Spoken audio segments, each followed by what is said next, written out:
سلام دوستان، میخوام آکوردهای اگمنت یا افزوده رو بهتون آموزش بدم.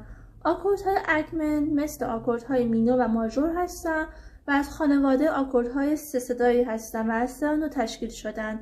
در واقع آکوردهای اگمنت مثل آکوردهای ماژور هستن، ولی با این تفاوت که نوت درجه پنجم یا آخرشون نیم پرده افزوده شده یا دیез شده.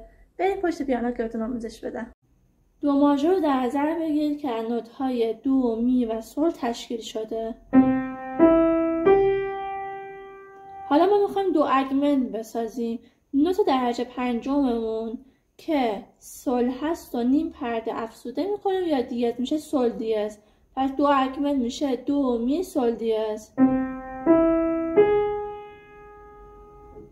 حالا شما فا ماژور رو در نظر بگیرید که از نوت‌های فا، لا و دو تشکیل شده.